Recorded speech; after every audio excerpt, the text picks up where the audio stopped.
عبادي أني أنا الغفور الرحيم وأن عذابي هو العذاب الأليم.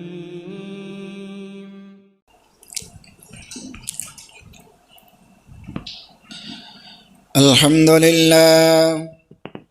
نحمده ونستعينه ونستغفره ونؤمن به ونتوكل عليه ونعوذ بالله من شرور أنفسنا ومن سيئات أعمالنا من يهده الله فلا مضل له ومن يضلله فلا هادي له وأشهد أن لا إله إلا الله وحده لا شريك له وأشهد أن محمدًا عبده ورسوله أما بعد يا أيها الذين آمنوا اتقوا الله حق تقاته ولا تموتن إلا وأنتم مسلمون يا أيها الناس اتقوا ربكم الذي خلقكم من نفس واحدة وخلق منها زوجها وبث منهما رجالا كثيرا ونساء واتقوا الله الذي تساءلون به والأرحام إن الله كان عليكم رقيبا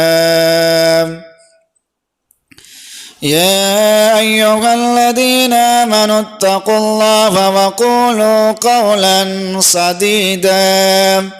يصلح لكم أعمالكم ويغفر لكم ذنوبكم ومن يطع الله ورسوله فقد فاز فوزا عظيما فإن خير الحديث كتاب الله وخير الهدي هدي محمد مصطفى صلى الله تعالى عليه وسلم وشر الأمور محدثاتها وكل محدثة بدعة وكل بدعة ضلالة وكل ضلالة في النار فأعوذ بالله من الشيطان الرجيم بسم الله الرحمن الرحيم يوم نقول لجهنم هل امتلأت وتقول هل من مزيد وأزلفت الجنة للمتقين غير بعيد هذا ما توعدون لكل أواب حفيظ من خشي الرحمن بالغيب وجاء بقلب منيب ادخلوها بسلام ذلك يوم الخلود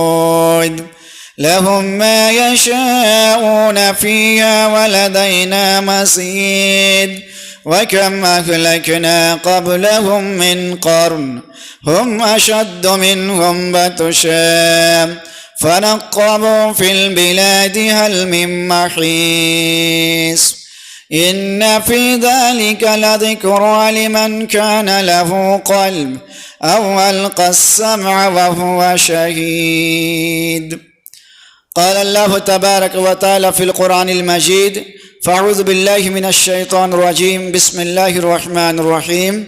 يا أيها الذين آمنوا لا تلهكم أموالكم ولا أولادكم عن ذكر الله ومن يفعل ذلك فأولئك هم الخاسرون محترم حاضرین جمعہ پردہ نشین خواتین اسلام تمام قسم کی تعریف حمد و ثنا کبریا و بڑائی اللہ رب العالمین کے لیے، اس کے بعد درود و سلام ہو تمام انبیاء کرام علیہم الصلاۃ والسلام پر، اور خصوصاً ہمارے آخری نبی جناب محمد الرسول اللہ صلی اللہ تعالی وسلم پر۔ اللہم صلی علی محمد وعلی آل محمد کما صلیت علی ابراہیم وعلی آل ابراہیم انک حمید مجید۔ اللهم بارك على محمد وعلى آل محمد كما باركت على إبراهيم وعلى آل إبراهيم إنك حميد مجيد۔ معزز حاضرین جمعہ، پچھلے خطبے میں بات چل رہی تھی اولاد کی تربیت کے تعلق سے، بچے کی تربیت کے تعلق سے، کہ شریعت نے ہماری جو بچے کی تربیت کے تعلق سے رہنمائی کی ہے، ہم انہی رہنمائی کو، انہی اصولوں کو اپنائیں گے تبھی ہمارے بچے نیک ہو سکتے ہیں، تبھی ہمارے بچے صدقہ جاریہ بن سکتے ہیں۔ اگر ہم نے ان اصولوں کو چھوڑ دیا، کتاب و سنت کے مطابق ہم نے اپنے بچوں کی تربیت نہیں کی، تو ہمارے بچے نیک نہیں ہو سکتے ہیں اور ہمارے بچے ہمارے لیے صدقہ جاریہ نہیں بن سکتے ہیں۔ ہم وہ اولاد نہیں تیار کر سکتے ہیں جس کے بارے میں پیارے رسول صلی اللہ علیہ وسلم نے فرمایا کہ اذا مات الانسان انقطع عنه عمله الا من ثلاث، اور اسی میں صلی اللہ کے رسول نے فرمایا ولد صالح يدعو له، کہ اگر اولاد کی تربیت ہم نے صحیح کی، ہم نے شریعت کے مطابق اگر اولاد کی تربیت کی، تو مرنے کے بعد بھی ہمیں ان اولاد سے فائدہ ملنے والا ہے۔ اس کے برخلاف اگر ہم نے اس کی کما حق کو تربیت نہیں کی تو مرنے کے بعد بھی گناہوں کا سلسلہ جاری رہ سکتا ہے۔ بلکہ اولاد کی تربیت وہ تربیت ہے، اگر انسان زندگی میں لاکھوں کما لے لیکن اپنے اولاد کی تربیت نہ کرا سکے، اپنے اولاد کو کتاب و سنت کی تعلیم نہ دے سکے،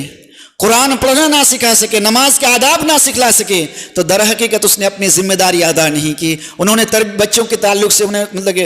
بچوں کے تعلق سے تربیت کا انہوں نے حق ادا نہیں کیا، بلکہ یہ دھوکہ سمجھا جائے گا شریعت کی نظر میں اگر کسی نے بچوں کی تربیت اسلام کے اعتبار سے تربیت نہیں کی تو۔ اور تربیت کے تعلق سے ایک بات یاد رکھیں، امام ابن قیم رحمہ اللہ فرماتے ہیں کہ بہت سارے بچے بھلائی سے، خیر سے، نیکی کے کام سے اس لیے محروم رہ جاتے ہیں کہ والدین ان کے تعلق سے ان کے حق میں دعائے خیر نہیں کرتے ہیں۔ والدین جب اپنے بچوں کے تعلق سے اللہ رب العالمین کے سامنے دعا نہیں کرتے ہیں، والدین جب بچوں کی تربیت میں دعاؤں کا سہارا نہیں لیتے ہیں، تو بہت سارے بچے والدین کے دعاؤں کے ترک کرنے کی وجہ سے بہت سارے بھلائی اور خیر سے محروم رہ جاتے ہیں۔ اس لیے جہاں ہمیں بچوں کی تربیت کے لیے دنیاوی اعتبار سے کوشش کرتے ہیں، وہیں پہ ہمیں شریعت نے جو ہماری رہنمائی کی ہے، ہمیں ان اصولوں کو بھی پابند ہونا پڑے گا، ان اصولوں کی بھی پابندی کرتے ہوئے اپنے بچوں کی تربیت کرنی پڑے گی۔ اور بچوں کی تربیت میں دعاؤں کا ایک بہت بڑا اثر ہے، بلکہ اگر آپ دیکھیں آج جو دعا کا سلسلہ ہے یہ ہم سے منقطع ہو چکا ہے، ٹوٹ چکا ہے۔ ہم اپنے بچوں کے لیے دعا کرنا بھول گئے ہیں، ایک طرح سے ماحول ہی ایسا نہیں ہے کہ اپنے بچوں کو دعا دیں۔ بلکہ میں آپ کو بتلاؤں کہ صحابہ کرام کے زمانے میں، سلف صالحین میں ایک رواج تھا کہ جب بچہ پیدا ہوتا تھا تو اس کے منہ میں گڑتی بولتے اس کو میٹھا ڈالا جاتا تھا۔ اللہ کے رسول صلی اللہ علیہ وسلم کے زمانے میں جب کسی صحابی کے ہاں بچہ پیدا ہوتا تو اس بچے کو لے کر اللہ کے رسول صلی اللہ علیہ وسلم کے پاس لے کر آتے۔ مقصد کیا تھا؟ تاکہ اللہ کے رسول صلی اللہ علیہ وسلم اس بچے کے حق میں دعائیں خیر کرے۔ اسی مقصد سے صحابہ کرام اپنے بچوں کو گود میں اٹھا کر اللہ کے رسول صلی اللہ علیہ وسلم کے پاس لے کر آتے، اور اسی بات کی رہنمائی کرتے ہوئے ابو موسیٰ اشعری رضی اللہ تعالیٰ عنہ کہتے ہیں کہ میرے یہاں جب پہلا بچہ پیدا ہوا تو میں نے اس بچے کو اٹھا کر اللہ کے رسول صلی اللہ علیہ وسلم کے پاس لے گیا۔ اللہ کے رسول صلی اللہ علیہ وسلم نے فسماہ ابراہیم، اس بچے کا جو نام رکھا ابراہیم نام رکھا، ودعا لہ بالبرکہ، اور اللہ کے رسول صلی اللہ علیہ وسلم نے ان کے لیے برکت کی دعا کی۔ آج بہت سارے لوگ یہ سوچ سکتے ہیں، ہمارا جو سوال ہوتا ہے جس طرح کا، کیا اس طرح کرنا ضروری ہے؟ آج میں آپ کو ایک پوائنٹ کی بات بتلاتا ہوں، یہ چیزیں بہت زیادہ ضروری ہے، اس لیے کہ اللہ کے رسول صلی اللہ علیہ وسلم کے زمانے میں صحابہ کرام بچوں کو اللہ کے رسول کے پاس لے جاتے تھے، اور اس کے بعد پھر اللہ کے رسول کے گزرنے کے بعد تابعین صحابہ کے سامنے پیش کرتے ہوں گے۔ یعنی سلف میں جب یہ رواج تھا، اور اس رواج کا مطلب یہ تھا کہ ہر شخص اپنے بچوں کو اپنے معاشرے میں، اپنے اندرونی معاملے میں جس کو سب سے زیادہ نیک سمجھتا تھا اسی کے پاس اپنے بچوں کو لے کے جاتا تھا، تاکہ وہ اس بچے کے حق میں دعائیں خیر کریں، اور پھر اس بچے کے اندر اس دعائیں خیر کی برکت سے وہ بچہ آگے چل کر اسی طرح خیر خواہ بنے۔ اور آپ کو معلوم ہونا چاہیے کہ اللہ کے رسول صلی اللہ علیہ وسلم نے بہت سارے صحابہ کرام کو بہت سارے مواقع پر دعائیں دی ہیں، اور ان دعاؤں کا اثر بھی زندگی میں نظر آیا۔ اللہ کے رسول صلی اللہ علیہ وسلم نے عبداللہ بن عباس رضی اللہ تعالیٰ عنہ کو ایک مرتبہ ایک چھوٹی سی خدمت میں ایک دعا دی، اللہم علمہ التاویل وفقہ فی الدین۔ عبداللہ ابن عباس رضی اللہ تعالیٰ عنہ کو اللہ کے رسول صلی اللہ علیہ وسلم نے جب یہ دعا دی کہ الہ العالمین تو اس کو قرآن کی تعلیم دی، وفقہ فی الدین اور دین کی سمجھ عطا فرما، اس دعا کا اثر اتنا ہوا کہ اس امت میں مفسر القرآن کے نام سے عبداللہ بن عباس رضی اللہ عنہ کو جانا جاتا ہے۔ یہ دعاؤں کا سلسلہ ہمیں ٹوٹ چکا ہے۔ اور دوسری بات یہاں پہ ایک بات اور میں بتلا دوں کہ اگر آج کے زمانے میں ہم کیا دعا اگر لینا چاہیں تو اپنے بچوں کو کس کے پاس لے کر جائیں گے؟ ظاہر سی بات ہے ایک عالم کے پاس لے کر جائیں گے، ایک حافظ کے پاس لے کر جائیں گے۔ ہمارے معاشرے میں جو سب سے بڑا دیندار ہوگا، کتاب و سنت کا جاننے والا ہوگا، شریعت کا پابند ہوگا، تہجد گزار انسان ہوگا، اسی کے پاس لے کر جائیں گے۔ لیکن بہت افسوس کے ساتھ میں آپ کے سامنے ایک بات رکھتا ہوں کہ آج یہ سلسلہ ٹوٹ چکا ہے، اس لیے کہ ہم نے علماء سے رشتہ توڑ لیا ہے، ہمارے دل میں علماء سے محبت نہیں ہے۔ اور میں اس کی واضح مثال آپ کے سامنے رکھتا ہوں آج کے اس خطبہ جمعہ میں۔ امام ابن قیم رحمہ اللہ فرماتے ہیں کہ لوگوں کو دین دو جگہوں سے نصیب ہوتا ہے۔ لوگوں کے پاس جو دین کی سمجھ آتی ہے وہ دو طرح سے آتی ہے، اس کے دو راستے ہیں، ایک مسجد سے، دوسرا مسجد والوں سے۔ اگر کسی شخص نے دو میں سے کسی ایک سے رشتہ توڑ لیا تو سمجھو کہ وہ آدھا دین سے فارغ ہو گیا، آدھا دین سے نکل چکا۔ اگر کسی نے دونوں سے رشتہ توڑ لیا، دونوں سے تعلق ختم کر دیا تو سمجھو پورا دین سے فارغ ہو گیا۔ آج ہمارے پاس علماء کی، حافظوں کی جو قدر ہے ماشاءاللہ ہم اس کی بہت قدر کرتے ہیں، لیکن دل میں ہاتھ رکھ کر ہر شخص سوچے کبھی ہم نے اللہ رب العالمین سے دعا کی کہ الہ العالمین تو مجھے ایک اولاد دے جس کو میں حافظ قرآن بناؤں، الہ العالمین تو مجھے ایک اولاد دے جس کو میں عالم بناؤں؟ کیا ہم ایسی دعا کرتے ہیں؟ ہم اپنے بچوں کو کیا عالم اور حافظ بنانا پسند کرتے ہیں؟ اگر ہم اپنے بچوں کو عالم اور حافظ بنانا پسند کرتے ہیں تو یہ اس بات کی دلیل ہے کہ ہمارا ان سے تعلقات ہے، ہم اس ہستی سے محبت کرتے ہیں۔ لیکن اگر ہمارے زبان پہ دعا نہیں ہے، ہمارے دل میں یہ سوچ نہیں ہے، ہم کبھی اللہ رب العالمین کے سامنے یہ دعا نہیں کرتے ہیں کہ الہ العالمین تو ہمارے بچوں کو بھی حافظ قرآن بنا دے، الہ العالمین تو ہمارے بچوں کو بھی دین کا عالم بنا دے، اگر ایسی دعا ہماری زبان پہ نہیں ہے تو یہ کس بات کی دلیل ہے؟ علماء سے محبت کرنا، علماء سے سلام کلام کرنا یہ الگ بات ہے، لیکن کیا ہم اپنے بچوں کے تعلق سے کبھی یہ دعا اللہ رب العالمین سے کرتے ہیں؟ یاد رکھیے کہ اگر علماء سے ہمارا تعلقات نہیں رہے گا، مسجد سے ہم جڑے ہوئے نہیں رہیں گے تو ہمارے اندر دین کی سمجھ نہیں آ سکتی ہے۔ دین کی سمجھ ہے یہی دو راستے ہیں، دین کو سیکھنے کا یہی دو طریقہ ہے، دین کی سمجھ حاصل کرنے کا یہی دو طریقہ ہے۔ اسی لیے میں نے کہا کہ یہ جو تحنیک ہے، بچوں کے منہ میں گڑھتی ڈالنا جس کو بولتے ہیں پیدائش کے وقت، کہ کسی بزرگ سے کھجور وغیرہ مطلب چبا کر لا کر بچے کے منہ میں ڈالنا، یہ ایک بہت بڑا ذریعہ ہے دین سے جڑنے کا۔ عمل چھوٹا ہو سکتا ہے، ایک سنت ہو سکتی ہے یہ عمل، لیکن ایک بہت بڑا ذریعہ ہے دین سے جڑ کر رہنے کا۔ اللہ کے رسول صلی اللہ علیہ وسلم نے بہت سارے صحابہ کرام کو بہت ساری دعائیں دی۔ اللہ رب العالمین نے اللہ کے رسول صلی اللہ علیہ وسلم نے ایک مرتبہ ثابت بن جریر بن عبداللہ البجلی رضی اللہ تعالیٰ کو دعا دیتے ہوئے فرمایا کہ الہ العالمین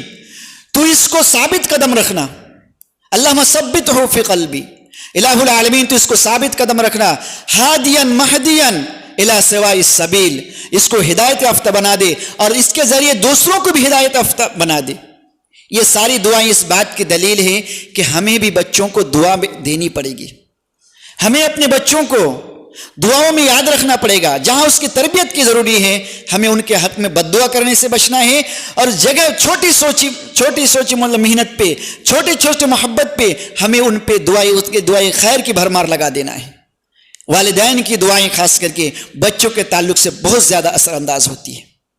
ایک پوائنٹ یہ ہے کہ بچوں کی تربیت میں ہمیں دعاؤں کا سہارا لینا پڑے گا۔ اللہ رب العالمین ہم میں سے ہر شخص کو اپنے بچوں کو دعائیں خیر دینے کی توفیق عطا فرما، آمین۔ دوسرا سلسلہ کہ اپنے بچوں کی تربیت میں حلال رزق کا انتظام کرنا پڑے گا۔ آپ یاد رکھیں، اللہ کے رسول صلی اللہ علیہ وسلم نے مسلم کے ایک حدیث میں فرمایا، ابو ہریرہ رضی اللہ تعالیٰ عنہ حدیث کے راوی ہیں، اللہ کے رسول صلی اللہ علیہ وسلم فرماتے ہیں کہ ان اللہ طیب لا يقبل الا طیبا، اللہ رب العالمین کی ذات پاک ہے اور پاکیزگی کو قبول فرماتا ہے۔ اس کے بعد اللہ کے رسول صلی اللہ علیہ وسلم فرمایا کہ اللہ رب العالمین نے مومنوں کو، مسلمانوں کو اس بات کی تاکید کی ہے، مومنوں کو، مسلمانوں کو اس بات کی تاکید کی ہے کہ پاکیزگی رزق میں سے کھائے، حلال رزق میں سے کھائے۔ اس کے بعد اللہ کے رسول صلی اللہ علیہ وسلم نے ایک ایسے شخص کا ذکر کیا جو ایک دور دراز سفر میں نکلا ہوا ہے، ویسے بھی مسافر کی دعا رد نہیں کی جاتی ہے، لیکن وہ انسان بہت لمبے سفر میں نکلا ہوا ہے، جس کی وجہ سے اس کی حالت بھی بالکل پراگندہ ہو چکا ہے سفر میں رہنے کی وجہ سے۔ جبکہ دوسری حدیث میں اللہ کے رسول صلی اللہ علیہ وسلم فرمایا کہ مسافر کی دعا رد نہیں کی جاتی ہے۔ اللہ کے رسول صلی اللہ علیہ وسلم فرماتے ہیں کہ وہ بہت لمبی سفر میں نکلا ہوا ہے، اور اس کے بعد یمد یدیہ الی السماء، وہ شخص ہاتھ اٹھا کر اللہ آسمان کی طرف اللہ رب العالمین سے دعا کرتا ہے، یا رب یا رب۔ اللہ کے رسول صلی اللہ علیہ وسلم فرماتے ہیں کہ مطعمہ حرام مشربہ حرام وملبسہ حرام فانا یستجاب لک، اس کا کھانا حرام، اس کا پینا حرام، اس کا پہننا حرام، پھر اللہ رب العالمین کے یہاں اس کی دعاؤں کی قبولیت کی گنجائش کہاں ہے؟ آپ یاد رکھیں، اگر انسان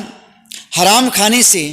اللہ رب العالمین کے نزدیک اس کی دعا قبول نہیں ہوتی ہے، تو کیا حرام مال سے پرورش کیا ہوا بچہ کبھی والدین کا فرما بردار ہو سکتا ہے؟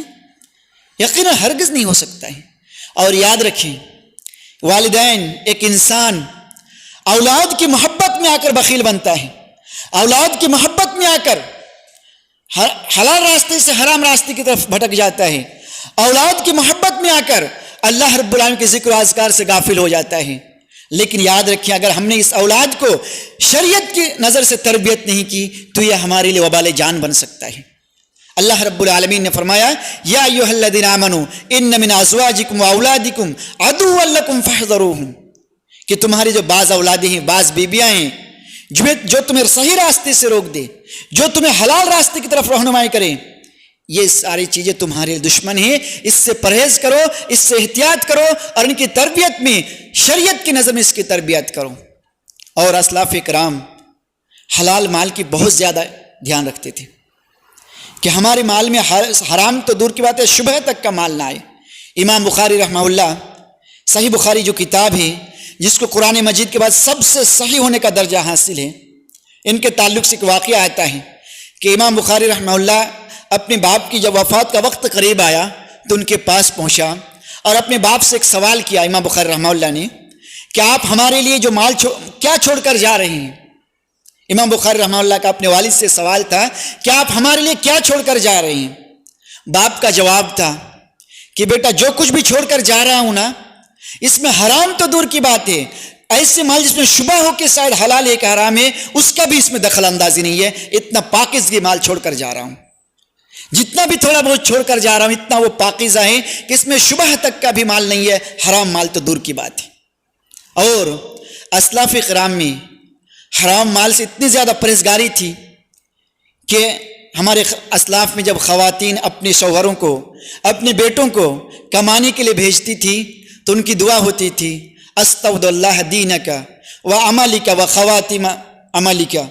کہ ہم تمہیں اللہ رب العالمین کو سپرد کرتے ہیں، اللہ کے واسطے اس کی دین کی حفاظت کرنا، اللہ رب العالمین تمہیں اگر تمہیں موت آئے تو اچھے اعمال کے ساتھ آئے۔ اس کے بعد وہ دعا کرتے تھے کیا؟ اتق اللہ فینا، مال کمانے میں تم ہمارے تعلق سے اللہ سے ڈرنا، ایاک وکسب الحرام، مال کمانے کے وقت حرام مال سے اجتناب کرنا، اس لیے کہ فإنا نصبر علی الجوع والعطش،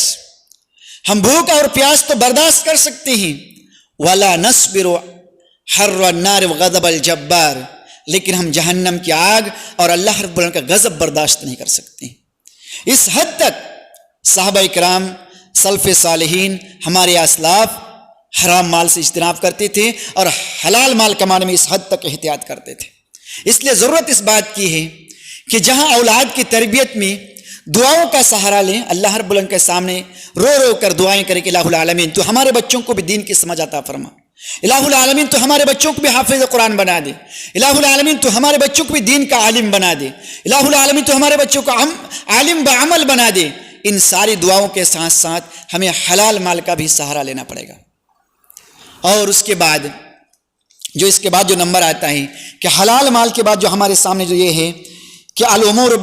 الاہتمام بالفرائض والفطرہ، کہ ہمیں فرائض اور فطرت کا بھی اس کو تعلیم دینی پڑے گی۔ فرائض کی جب بھی بات کریں گے تو اس میں سب سے پہلے توحید اور دوسرے نمبر میں محبت رسول آئے گا۔ آج جو ہم اپنے بچوں کو توحید کی تعلیم دیتے ہیں وہ کس حد تک دیتے ہیں؟ میں تو کہتا ہوں کہ بچوں کی تربیت کے لیے ہماری خواتین کو، ہماری بہنوں کو ام سلیم رضی اللہ تعالیٰ عنہ کا کردار پڑھنا چاہیے۔ ام سلیم رضی اللہ تعالیٰ عنہ کا مطلب جو سیرت ہے اس کو پڑھنا چاہیے اور تربیت کا معاملہ اس سے سیکھنا چاہیے۔ آج جو ہم اپنے بچوں کو توحید کا تعلیم دیتے ہیں تو کس حد تک اس کا اہتمام کرتے ہیں؟ حدیث میں آتا ہے ام سلیم رضی اللہ عنہا یہ جو خاتون ہیں، ہمیں اس کی سیرت پڑھنی چاہیے، ہم میں سے ہر شخص کو اس کی سیرت پڑھنی چاہیے۔ یہ وہ خاتون ہیں کہ جب مدینے میں اللہ کے رسول صلی اللہ علیہ وسلم تشریف لے آتے ہیں تو فوراً اپنا 10 سالہ بیٹا انس رضی اللہ تعالیٰ کو اللہ کے رسول صلی اللہ علیہ وسلم کی خدمت میں لے کر جاتے ہیں اور کہتے ہیں اللہ کے رسول یہ آپ کا خادم ہے، یہ ہمیں یوں ہی آپ کی خدمت گزاری کے لیے آپ کے سامنے میں آپ کے لیے میں وقف کر دیتی ہوں۔ انس رضی اللہ تعالیٰ عنہ 10 سال تک جب تک اللہ کے رسول مدینے میں رہے آپ کی خدمت میں رہے۔ یہی وہ خاتون ہیں کہ جب شوہر گھر سے کہیں باہر ہوتے ہیں اور بچے کا انتقال ہوتا ہے تو بچوں کو غسل دے کر کفن دے کر گھر کے کونے میں رکھ دیتے ہیں، اور اس کے بعد جب شوہر آتے ہیں تو پوری طرح اس کی خاطر تواضع کرنے کے بعد جب پورا اطمینان ہو جاتا ہے تو اس کو آہستگی سے خبر دیتی ہے کہ اللہ رب العالمین نے ہمیں جو امانت دی تھی ہم سے وہ امانت واپس لے لی ہے، اس میں کسی طرح کی ہمیں کوئی شکایت نہیں ہونی چاہیے۔ یہی وہ خاتون ہے جب توحید کی اپنے بچوں کو تعلیم دیتی رہی، چھوٹے ہی میں اپنے بچوں کو جب بولنا سیکھتی تھی تبھی اپنے بچوں کو تعلیم دیتے ہوئے کہتی تھی یا بنائی قل لا الہ الا اللہ۔ ایک دم چھوٹے میں جب بولنا سیکھتا ہے تبھی یہ تعلیم دیتی اور اس کی انگلی کو پکڑ کر آسمان کی طرف اٹھاتی، یا بنائی قل لا الہ الا اللہ۔ یہ ہے عقیدہ، یہ ہے توحید، اور اس طرح عقیدے کی تعلیم ہمیں اپنے بچوں کو دینی پڑے گی۔ ساتھ ہی ساتھ جب بھی ہم فرائض کی بات کریں اللہ کے رسول صلی اللہ علیہ وسلم فرمایا مروا اولادکم وہم 7 سنین، مروا اولادکم بالصلاۃ وہم 7 سنین، اپنے بچوں کو 7 سال کی عمر میں نماز کی تعلیم دو۔ واضربوہم، اس کے بعد جو لفظ ہے واضربوہم، اگر 10 سال کی عمر کے بعد بھی نماز نہ پڑھے تو اس کو مارو۔ آج ہمارے بچوں کی تربیت میں مار کی جگہ پیار ہے، مار نہیں ہے۔ اگر آپ سوچ کر دیکھیں کہ حدیث میں مار کا لفظ ہے اور اس جگہ میں ہم پیار کا لفظ لاتے ہیں، علماء کرام کہتے ہیں یہ لفظ بولنا کہ مار سے نہیں پیار سے سیکھا ہوا یہ غیر اخلاقی لفظ ہے۔ میں آپ کو ایک سامنے ایک مثال رکھتا ہوں۔ عثمان بن عفان رضی اللہ تعالیٰ عنہ یہ وہ شخصیت ہے جس سے فرشتے بھی حیا کرتے تھے۔ ایک مرتبہ ایک صحابی کے پیر میں مطلب کہ یہ زخم تھی اور اس کی وجہ سے وہ پٹی باندھا ہوا تھا۔ کسی نے پوچھا کہ کیوں پٹی بندھی ہوئی ہے؟ اس نے کہا میں نماز میں صف میں آگے پیچھے تھا اس لیے عثمان بن عفان رضی اللہ تعالیٰ نے چھڑی ماری جس کی وجہ سے میرے پیر میں زخم آ گیا۔ آپ ملائیے دونوں سے کہ اللہ کے رسول صلی اللہ علیہ وسلم نے نماز کے تعلق سے بچوں کو مارنے کا حکم دیا ہے۔ عثمان بن عفان رضی اللہ تعالیٰ عنہ صف میں سیدھا نہ کھڑے ہونے کی وجہ سے چھڑی مار کر پیر کو زخم کر دیتے ہیں، کیا اس سے بھی زیادہ ہمارا دل نرم ہو چکا ہے؟ انسان دنیاوی معاملات میں بچوں کی ایک سے ایک ڈانٹ اور پھٹکار لگا دیتے ہیں، لیکن کبھی ہم دین کے معاملات میں بچوں کو پھٹکار لگاتے ہیں؟ کبھی ہم نے دین کے معاملات میں بچوں کی ڈانٹ کی؟ کبھی ہم نے دین کے معاملات میں کہ یہ بچہ نماز تو پڑھتا ہے لیکن سنت نہیں پڑھتا ہے، نماز پڑھتا ہے لیکن جماعت سے نہیں پڑھتا ہے، نماز پڑھتا ہے لیکن تکبیر اولیٰ کے ساتھ اہتمام نہیں کرتا ہے، کبھی ہم نے بچوں کی خبر لی؟ اور دوسرا نقطہ یہ ہے کہ ہم خبر اسی وقت لیں گے نا جب ہم خود اس چیز کا اہتمام کریں گے۔ اس لیے ضرورت ہے کہ اولاد کی تربیت کے لیے اپنے آپ کو بھی پہلے تربیت یافتہ ہونا پڑے گا۔ اگر آپ یہ سوچیں کہ آپ کے فرصت کے اوقات میں، خالی اوقات میں آپ کے ہاتھ میں موبائل اس لیے ہے تاکہ آپ ٹائم پاس کریں، آپ کی فرصت کے اوقات میں جس وقت آپ کے پاس کوئی کام نہیں ہوتا ہے، آپ موبائل میں صرف اس لیے انگلی پھراتے ہیں تاکہ آپ کا وقت نکل جائے، اور آپ اپنی بچوں سے یہ امید کرتے ہیں کہ خالی وقت میں لے کر قرآن پڑھنے بیٹھ جائے، خالی وقت میں احادیث رسول کا مطالعہ کرے، خالی اوقات میں تفسیر کا مطالعہ کرے. ایسا ممکن نہیں ہو سکتا، ایسا نہیں ہو سکتا. آج بچے بالکل کوپیڈ ہوتے، وہ نقل کرتے ہیں جیسے، اور اس کی ایک واضح دلیل یہ ہے کہ ایک بچہ جب ماں کے پیٹ سے جنم لیتا ہے اس کی کوئی زبان نہیں ہوتی ہے، لیکن وہ جس کنٹری میں رہتا ہے، جیسے لوگوں کے ساتھ رہتا ہے، جیسی لینگویج وہ سنتا ہے، 2 سال کے بعد اس کی جب زبان پہ لفظ آتا ہے تو جس لینگویج سے وہ بڑا ہوتا ہے اسی لینگویج کو بولتا ہے. والدین جو لینگویج استعمال کرتے ہیں اسی لینگویج کو بولتے ہیں. 2 سال تک بچہ چھوٹا تھا اور ہم نے ہر وقت اپنا ٹائم موبائل پہ دیا، ہر وقت ہم نے اپنا ٹائم ٹی وی کے سامنے رکھا. یقیناً وہ بچہ جب 2 سال کے بعد بولنا سیکھے گا تو وہی ڈائلاگ آپ کے سامنے رکھے گا جو آپ کی اسکرین پہ آتا تھا. ہمارے بچے وہی چیز سیکھیں گے، اسی چیز کی نقل کریں گے جو چیز موبائل پہ دیکھتا تھا. اس لیے بچوں کی تربیت کے لیے ضرورت اس بات کی ہے کہ ہمیں اپنے آپ کو تربیت یافتہ ہونا پڑے گا، ہمیں خود کو کتاب و سنت کا پابند ہونا پڑے گا. ہم اگر چاہتے ہیں کہ ہمارے بچے خالی اوقات میں جب اس کے پاس کوئی کام نہ ہو تو قرآن کریم کا مطالعہ کرے، جب اس کے پاس خالی اوقات ہو تو احادیث رسول کا مطالعہ کرے، جب اس کے پاس وقت ہو تو تفسیر کا مطالعہ کرے، تو اس کے لیے ضرورت اس بات کی ہے پہلے ہمیں بھی اپنے آپ کو ان چیز کا عادی بنانا پڑے گا. تبھی ہمارے بچے آٹومیٹک دیکھ کر سیکھ جائیں گے، اس کو بولنا نہیں پڑے گا. لیکن اگر ہم نے اپنے آپ کی عادت نہیں لگائی اور اپنی بچوں سے ایسی امیدیں کرنا، یہ بالکل بیوقوفی ہوگی، ایسا نہیں ہو سکتا. اللہ رب العالمین سے دعا الہ العالمین ہم سب کو تربیت یافتہ ہونے کی توفیق عطا فرما. الہ العالمین ہم سب کو کتاب و سنت کو فالو کرنے کی توفیق عطا فرما. الہ العالمین ہم سب کو اپنے بچوں کو کما حق ہو شریعت کے مطابق تربیت کرنے کی توفیق عطا فرما. آمین. تقبل اللہ.